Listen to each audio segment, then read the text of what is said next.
Welcome to the Great Detectives of Old Time Radio. From Boise, Idaho, this is your host, Adam Graham. If you have a comment, email it to me, box13@greatdetectives.net. Follow us on Twitter at Radio Detectives and check us out on Instagram, instagram.com/Great Detectives. A reminder, you can enter our Sherlock Holmes giveaway, giveaway.greatdetectives.net through August 27th. Well, now let's get into this week's episode of yours truly, Johnny Dollar. The original air date, February 23rd, 1954, and the title is The Classified Killer Matter. Wrigley's Spearmint Chewing Gum, the refreshing, delicious treat that gives you chewing enjoyment, presents for your listening enjoyment John Lund as... Johnny Dollar. Did I wake you up, Dollar? Well, how could you? It's only 4 in the morning. Sorry, this is Ted Albright. I'm Eastern Indemnity's new branch manager in Chicago. Congratulations and good night. No, wait a minute, Dollar. I need you out here right away. It's about Frank Harvey. One of your claim adjusters? Then you do know him. I worked on a lot of cases with him, yeah. Well, you won't work on any more. He's been murdered. I'll take the first plane out.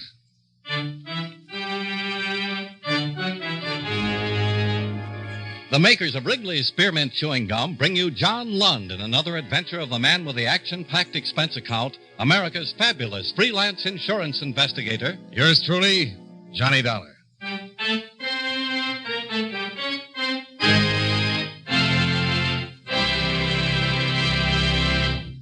Friends, the makers of Wrigley's Spearmint Gum present these weekly adventures of Johnny Dollar because they know that millions of you enjoy Johnny Dollar.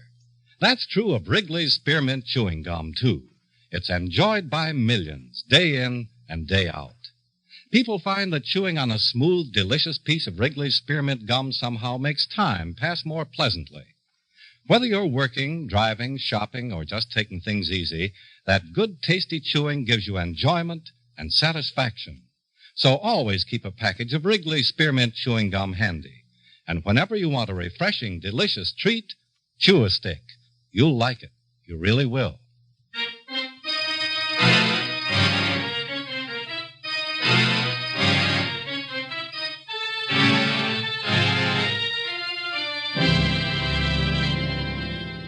Expense account submitted by Special Investigator Johnny Dollar to Home Office, Eastern Indemnity and Insurance Company, Hartford, Connecticut. The following is an accounting of expenditures during my investigation of the classified killer matter. Expense account item 1, $71.30. Airfare and incidentals between Hartford and Chicago. I was greeted at the airport by Ted Albright and one of Chicago's winter blizzards. Sorry about this lousy weather, Dollar. It'll slow us up plenty. Oh, no hurry. It'll give you time to fill me in on Frank Harvey. Well, I can tell you everything I know in about a half a minute.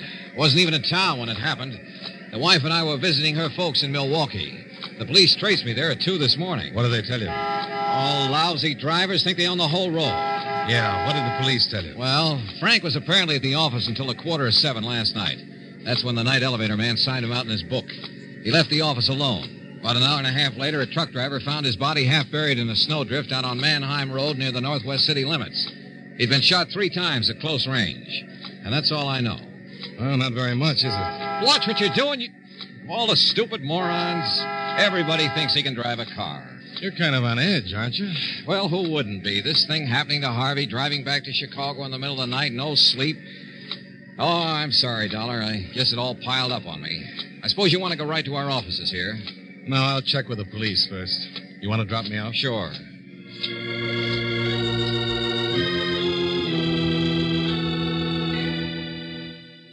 By the time we got down to 11th and State, the snowplows were out in full force. I went up to Homicide, where I met Lieutenant Franchetti. A blizzard like this always cuts down the crime incidence rate, Dollar. Homicide, particularly. There'll be a rise in deaths from natural causes and yakky-dack, but not much for our department. Yakky-dack? Yeah, antifreeze. Favorite cold weather drink of the bums on West Madison. They drain it from the radiators of parked cars. It's pretty lethal. Yeah, and here. Oh, thanks. So you want to know what we got on Frank Harvey, do you? That's the general idea. Well, we picked up a little more dope since we talked to Albright. Looks like Harvey was murdered while trying to sell his car. How do you figure that? And he'd been running a classified ad in one of the evening papers for the last couple of nights. Here's a copy of it. Thanks. For sale, 53 Cadillac convertible, perfect condition, all accessories reasonable.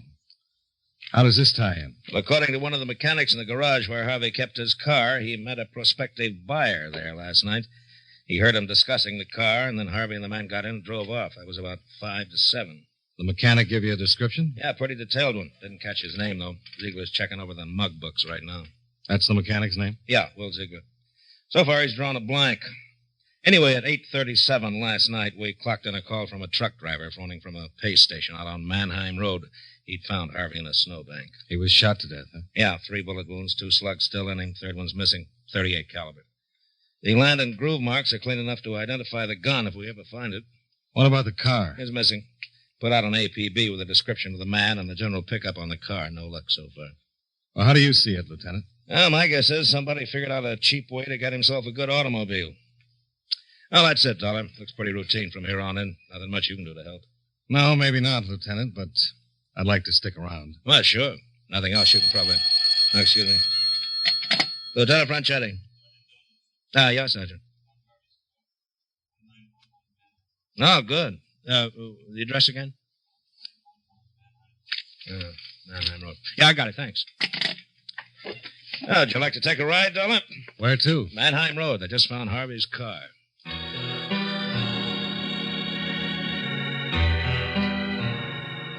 It took us some 45 skidding minutes to make our way through the storm out to a beer and hamburger joint on Mannheim Road. A precinct car and a handful of reporters were already there when we arrived. A detective sergeant filled us in on the background. The owner of this place came out about an hour ago to open up, Lieutenant. He saw the car parked out there in the parking lot and pulled in. Uh-huh. It's Frank Harvey's car, all right. Been out here a long time, all that snow piled on it. Yeah. Yeah. No doubt about where Harvey got shot. Not with all those bloodstains on the seat. Uh-huh. You sure that mechanic said it was a man Harvey drove off with last night? Does something give you a different idea? There's a woman's compact back here on the floor.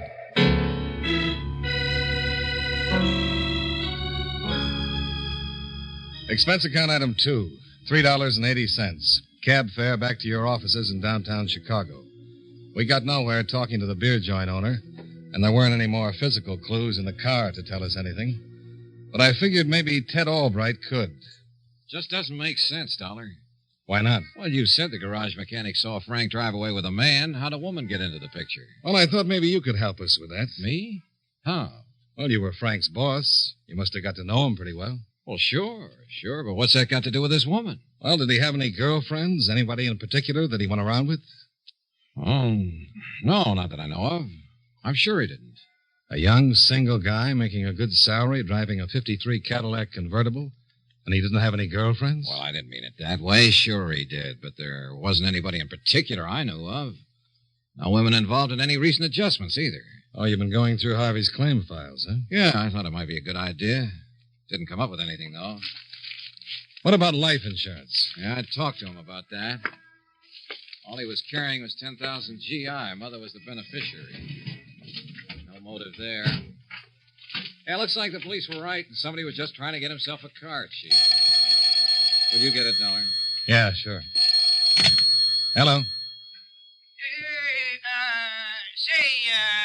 Is this the insurance company where that fellow worked who was killed? That's right. Who's this? Well, what I want to know is, you guys willing to pay something for finding the guy who done it? Do you know something about it? I know plenty, mister. Yeah, plenty. But I ain't telling nothing without getting paid for it. Not that I don't believe every patriotic citizen should ought to do his duty.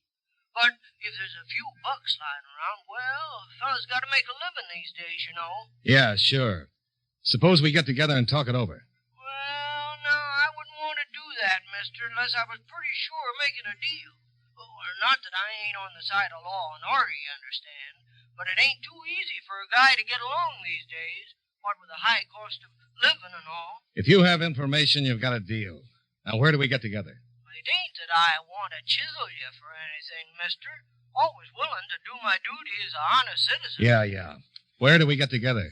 Well, now, my name's Taggart. Spell it with 2 G's. I'm the room clerk at the Biloxi Hotel. Where's that? Well, it's at Wells and Grand. Now, I ain't trying to chisel or anything, mister. It's just that I... Be right there.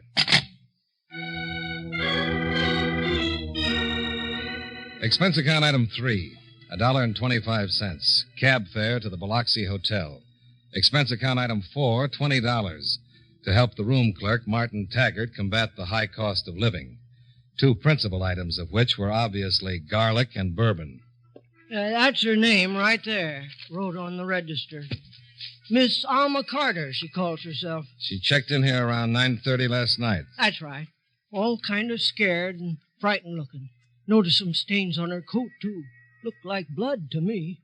Oh, not that it's any of my business. I just give them their rooms and collect their money. That's all I'm paid for. All right, let's have the rest of it, Taggart. Well, when she come out here in the lobby every couple of hours or so to listen to the news broadcast on the radio there, and when she wanted me to go out and buy the papers for her 3 or 4 times, well, I started wondering about things. Very shrewd. Yeah. Well, when I heard the news about that woman's compact being found in the car, that kind of clinched things. I figured then I'd better put through a call to you. She's in room 14? That's right, room 14. You'll find it right straight down... Thanks.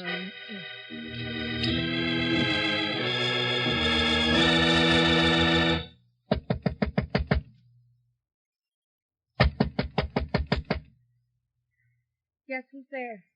Miss Carter, I'd like to talk to you. Who are you? My name is Dollar, insurance investigator. Insurance and... All right, come in. Thanks. Now, what's this all about, Mr. Dollar? Knocking on a perfect stranger's room, saying you have to talk with me. Let's get one thing straight first. You're wrong about our being strangers. Wrong. I've never seen you before. No, but I've seen you. Or at least your picture. My picture? Yeah. On the desk of the Chicago manager for Eastern Indemnity. On the desk of... That's right, Mrs. Albright.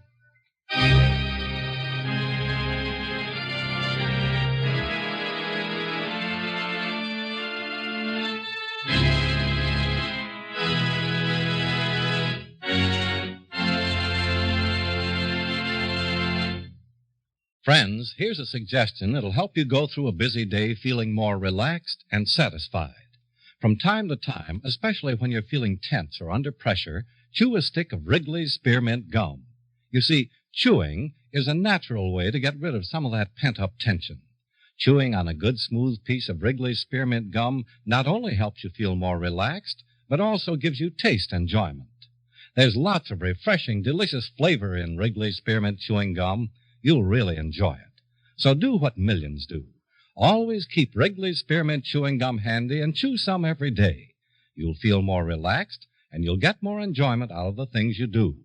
Next time you're at the store, get a few packages of Wrigley's Spearmint Chewing Gum.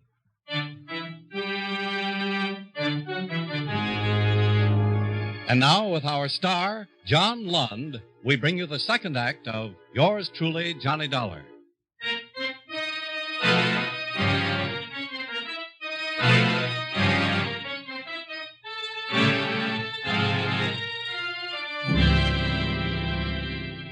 Under the proper circumstances, Mrs. Ted Albright could have been a very attractive woman.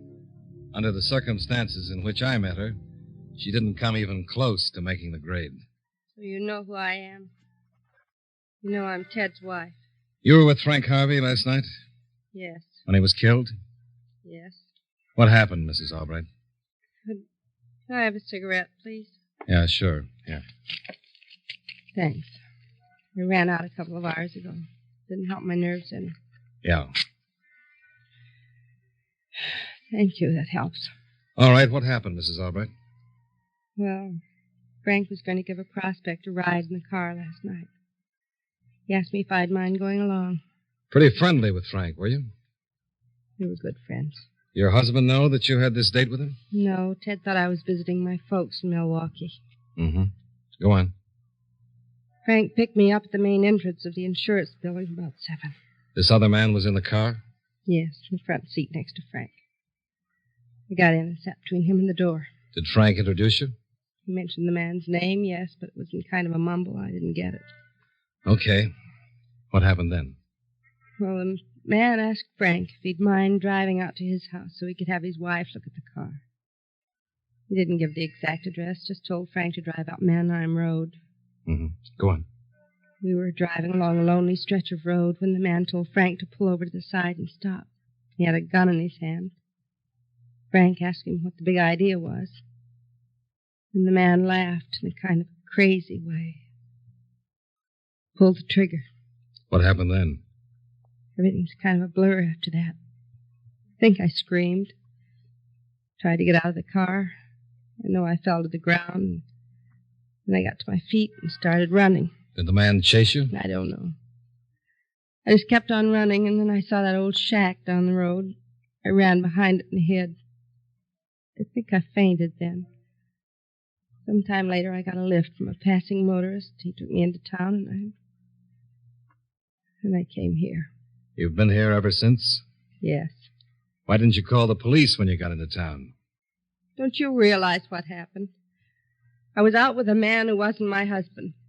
Involved in a murder. I couldn't tell anyone. It was my only chance to avoid being involved in a scandal. Can't you understand that? No, I can't. And I don't think Frank Harvey could either.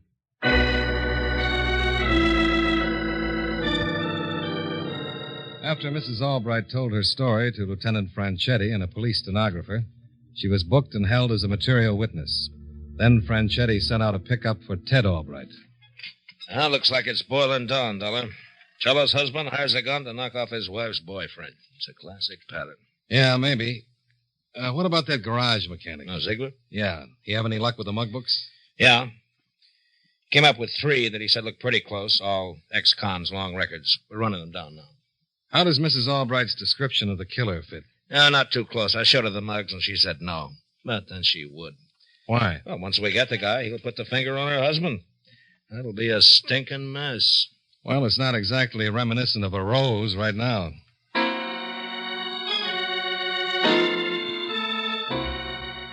It looked like routine police procedure from then on in, so one of Franchetti's men drove me to the Palmer house, and I checked into my room. I was looking forward to a hot shower, but I didn't quite make it. Johnny Dollar. This is Albright, Dollar. I've got to talk to you. Where are you? Down in the lobby. Come on up.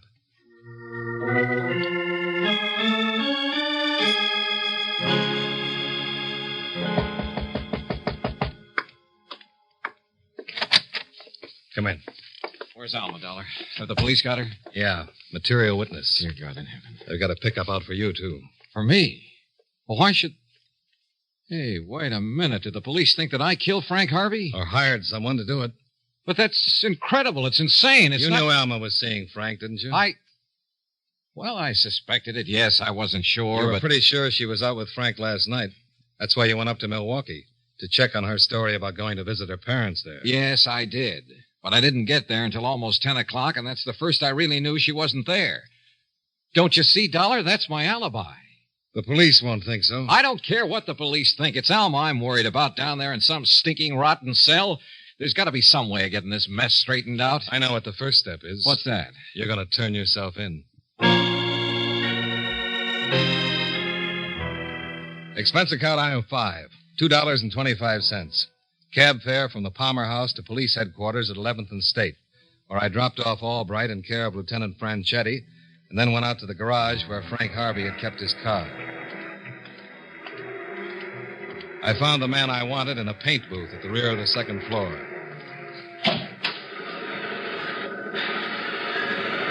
Ziegler? Your name's Ziegler? What'd you say, Mac? I'm looking for Will Ziegler. Is that you? Yeah, that's right, Mac. What can I do for you? My name is Dollar. Huh? I'm an insurance investigator. Yeah, that's so. I'd like to ask you a few questions. Oh, hey, I get it, Mac. Insurance investigator. Yeah, that guy Harvey, he was in the same racket, wasn't he? You know, the guy who got killed. Yeah, that's right. Yeah, it was rough. Guy getting himself bumped off that way, real rough. I was standing right there when he and the joker who done it drove off, you know. Yeah, that's what I wanted to talk to you about. Yeah, sure, Mac. Be glad to tell you what I can, but I already gave that lieutenant, what's his name? Franchetti? Yeah. Yeah, I already gave him all the dope. I picked out 2 or 3 guys from that Rogues Gallery book that looked like the joker I seen. Had you ever seen that man down here before? I couldn't swear it, Mac. But I don't think I ever seen the guy before, no. What about Ted Albright? Who? Ted Albright. He was Harvey's boss. Ever see him down here? Albright. Albright, Now, the name don't mean anything, Mac. Could be he's a customer here, but I never run across him. Okay, let's get back to this man who drove off with Harvey. All right. Did you notice anything strange about him? Anything different, peculiar? No, that's the trouble. Like I told that lieutenant, you never can tell about them kind of jokers. What kind? You know, them psychos. Like that guy is. Oh, you figure he's a psycho? Oh, sure, has to be. I got it all figured out. Yeah? How's that, Zeke? Look, here's a guy, sees an ad in the paper. Car for sale. So he figures he'll meet the guy who run the ad, drive out on some lonely stretch of road, bump him off, and make away with the car. Just don't make sense. Why not? Any guy who's in the hot car business don't go through all that trouble. And letting people see him besides. He picks out some nice-looking jalopy parked on the street, picks a lock, jumps the ignition, whoop, he's off. Clean. Get what I mean? Yeah, I get what you mean. Sure, but this guy don't do it that way. He puts himself in a spot where I can see him. And even worse, when Harvey picks up that dame in front of that insurance building, he don't back out of the deal. He bumps Harvey off with one perfectly good witness sitting right there beside him. The guy has to be a psycho. Seems to make sense. Sure. I got it all figured. Hey, look, when that lieutenant, what's his name? Franchetti. Yeah, Franchetti. When he picks up them 3 guys I put the finger on, all he's got to do is find out which one's the psycho. That'll be the guy he's after. But look, I got to get back on the job, Mac. Guy wants it by 5 this afternoon. I hope I helped you out, Mac. Let me know if you get that guy, huh? Yeah. I'll let you know.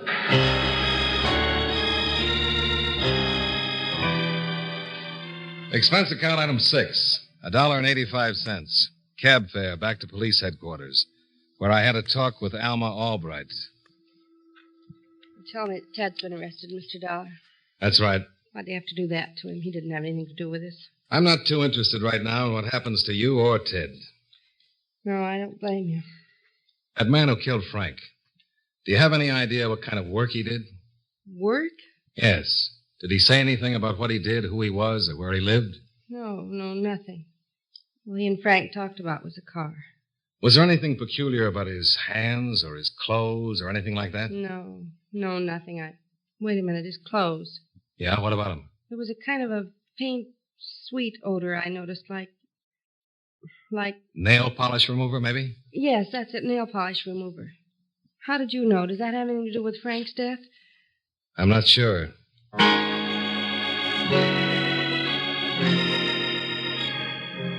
Expense account item 7, $1.85. Cab fare back to the garage.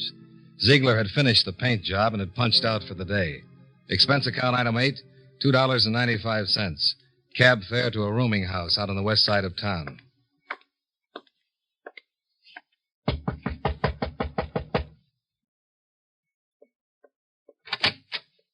Hey. Hi, Mac. Come on in. Come in. Thanks. Well, what brings you out this way, Mac? Something turn up about that joker who bumped your insurance friend? I wanted to talk to you about that theory of yours. Theory? Oh, you mean about the guy being a psycho? Yeah. I think you've got something there. Oh, yeah, sure I have it. Figures. Say, look, I was just getting some clothes together to take down to the cleaners. You mind if I go ahead with it while we talk? No, go right ahead. Thanks. Hey, about that psycho routine, yeah. That's the only thing that makes sense about the whole business. You know, him knocking off your friend with the girl in the car and all. I thought of another angle about the girl, Ziegler. He might have had some plans about her, too. Hey, that's right. Never thought of that. It ties in, though. There's no telling what a psycho will do where a pretty girl's concerned, huh? How do you like this jacket, Mac? Some class, huh? Sent me back a C-note.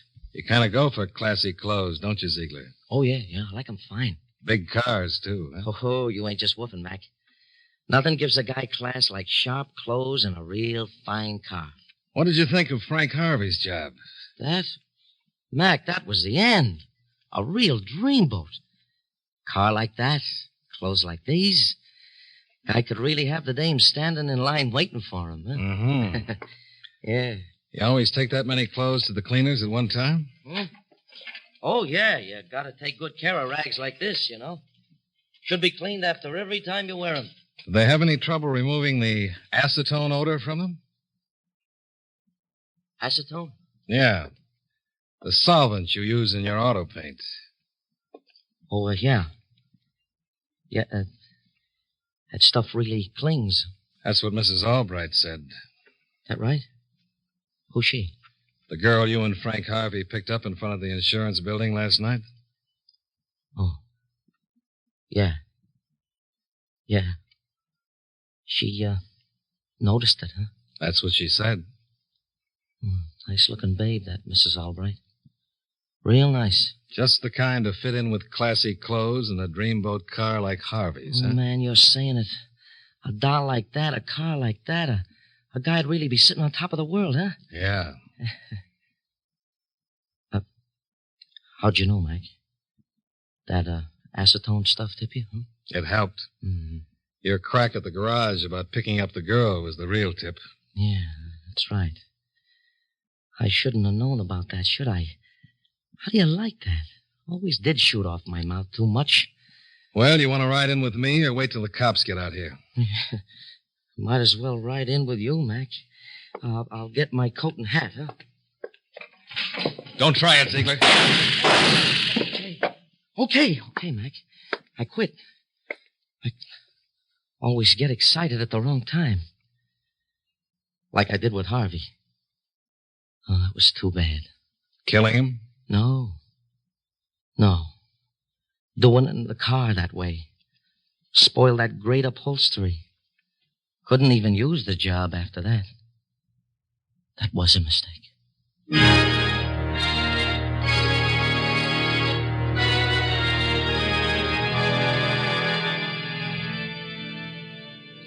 Expense account item 9, $17.50. Food and hotel bill. Expense account item 10, $68.40. Plane fare and incidentals back to Hartford. Expense account total, $191.15. Yours truly, Johnny Dollar.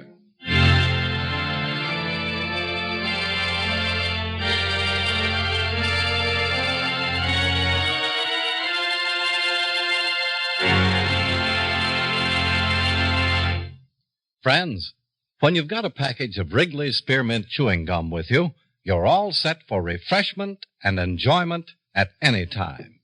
At work, at home, in your car, wherever you are, just slip a stick of delicious Wrigley's Spearmint Gum in your mouth and keep on with what you're doing.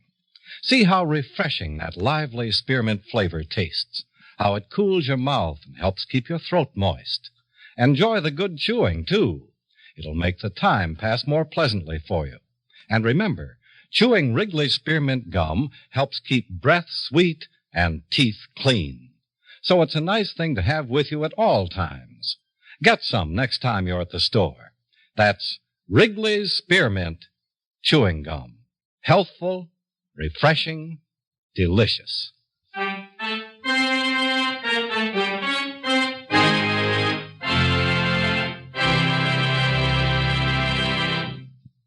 Yours truly, Johnny Dollar, brought to you by Wrigley's Spearmint Chewing Gum, stars John Lund in the title role and was written by Sidney Marshall with music by Eddie Dunstetter.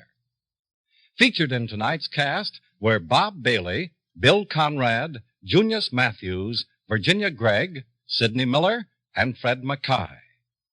Yours truly, Johnny Dollar, is produced and directed by Jaime Del Valle.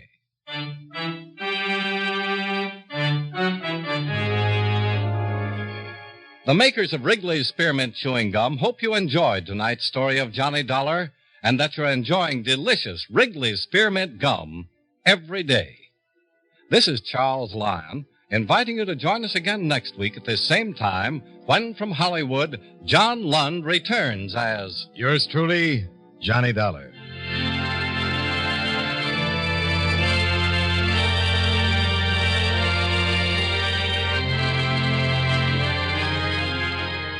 This is the CBS Radio Network. Welcome back. Well, the alert listeners will notice the voice of Bob Bailey as Ted Albright. And that is indeed the case. Bob Bailey guest starred on Johnny Dollar before taking the lead role. I will say that it's nice to hear that clearly. The first time we played this, the copy we had of this episode was not nearly as high quality. So I read in John Abbott's book that it was the case that Bob Bailey was the insurance agency, which he based on what he'd gotten from Terry Samuelson's logs. And when I listened to it, the voice sounded like, that could be Bob Bailey. But the recording is really scratchy. I'm taking you gentlemen's word for it. But here, no need to take anyone's word for it. It is crystal clear that it's Bob Bailey. And this was actually really enjoyable.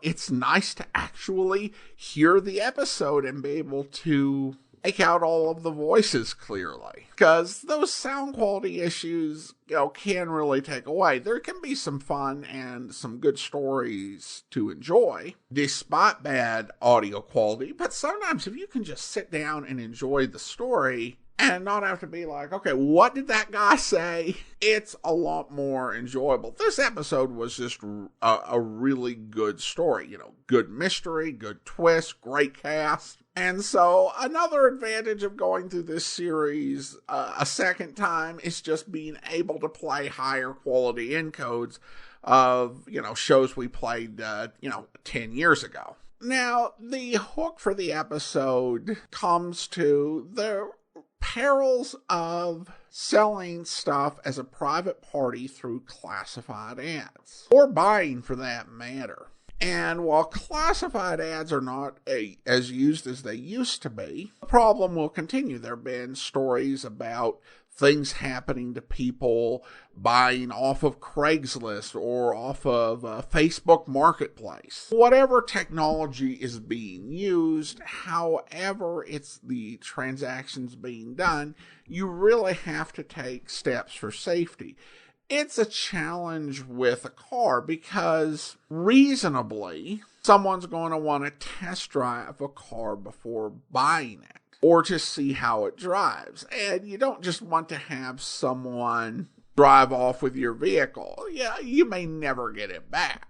I did love Lieutenant Franchetti and his simple cases because essentially it's, the way he talked, it's like, okay, well, we've got this scenario and we're just going to go with it. He was killed because somebody wanted the car, and it was just a plan to steal the car.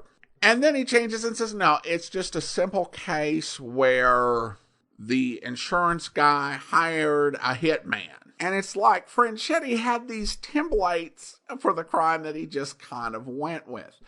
To me, it was kind of ridiculous to have a warrant out for Ted, given that Ted had an actual alibi for the crime.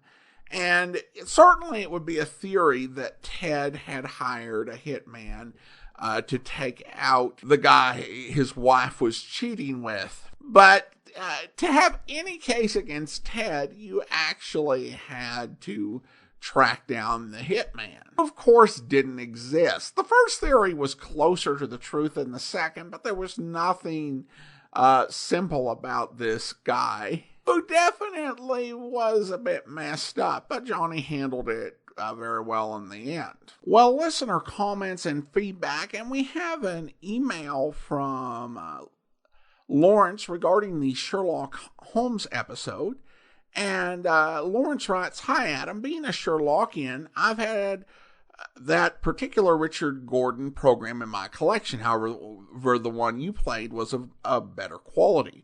According to the book Sherlock Holmes Screened and Sound by Gordon E. Kelly, it's also known as Murder by Proxy, with the date given as January 18th, 1932.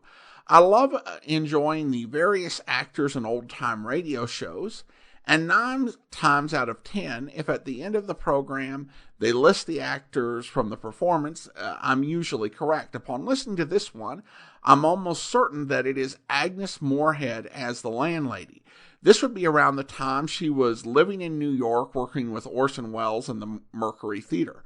I'm almost positive that she was in another Sherlock Holmes episode entitled The Red Circle from 1941 with Rathbone Bruce, where she portrayed Mrs. Warren. But since they didn't have a cast list at the end, I can't be certain. Anyway, keep up the fine work that you do. Well, thank you so much, Lawrence. I appreciate the email. Oh, goodness. The pre-Rathbone Bruce Sherlock Holmes episodes. It can be such a challenge. The series was on for 9 years, off and on, before Basil Rathbone and Nigel Bruce had their first season. We've got a total of 5 episodes, and the dates can be so confusing. And the title, Murder by Proxy, sounded familiar, and I did a search. I had played that episode, but I had it labeled as a Lewis Hector episode. I have no idea why I did that, because the recording clearly states that Sherlock Holmes was played by Richard Gordon. If I was thinking one thing, it was that sometimes things get copied onto a radio program that are not actually part of it. Like someone will copy in some end credits. Like, there'll be an episode of a series that they'll say, oh, this is missing ending credits. You know what I'll do? I will go ahead and I will grab ending credits from another series and I will just copy it onto this program so that it makes sense. The problem becomes that oftentimes the cast isn't the same, or there are many details that are different, and it's generally just a bad practice. But some people are like, yeah, I want this to seem like it's a complete recording, like it has ending credits, so we'll put ending credits on even if it doesn't match this episode. And I'd been through multiple sites dealing with trying to date this thing. I think that, for most episodes of programs I play on Great Detectives, I've got a very precise date. For this episode, I wrote 1933 or 1935, or who knows. It was just impossible today. Your book says January 1932. Mine says May of 1932. And I won't even try to guess who's right on that. In terms of Agnes Moorehead, you could be right. She wasn't working with Orson Welles at this point, it should be said. Orson Welles was a strapping lad of 17 who had gotten himself hired at a theater in Dublin by claiming to be a Broadway star. Eventually he would get there, but that wasn't necessarily true at the time. Well, it wasn't true at the time. And then ended up doing work in England, work in North Africa. And the first mention I have of him in America is in 1933, and the Mercury Theater stuff didn't start till a bit later. But Agnes Moorehead was actually in her 30s and really was kind of a struggling actress during this period. She would take whatever work she could get. In fact, she actually went 4 days without food at one point. Literally the starving artist situation. So if she could have gotten an appearance on Sherlock Holmes, she certainly would have taken it. Thanks so much for the email. And again, I'm sorry for identifying it as a previously uncirculated episode. It was just a newly correctly identified episode with better sound quality.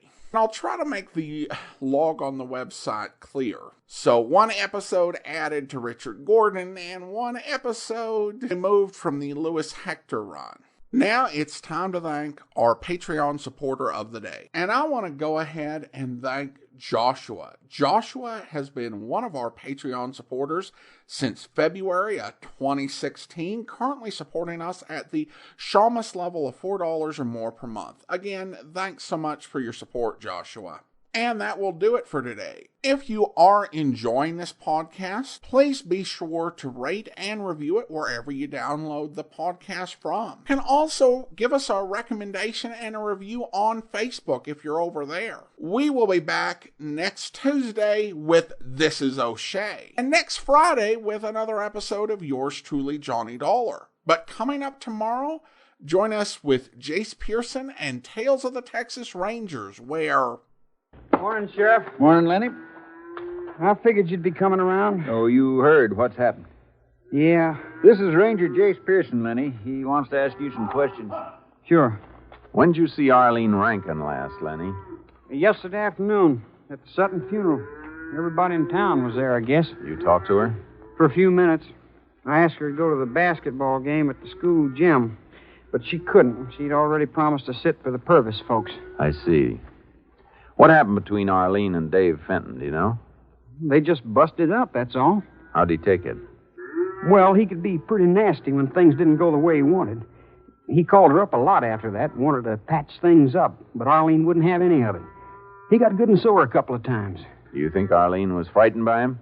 Well, sure, the guy was crazy jealous and never knew what he might do. I hope you'll be with us then. In the meantime, do send your comments to box13@greatdetectives.net. Follow us on Twitter at Radio Detectives and check us out on Instagram. Instagram.com/Great Detectives. From Boise, Idaho, this is your host, Adam Graham, signing off.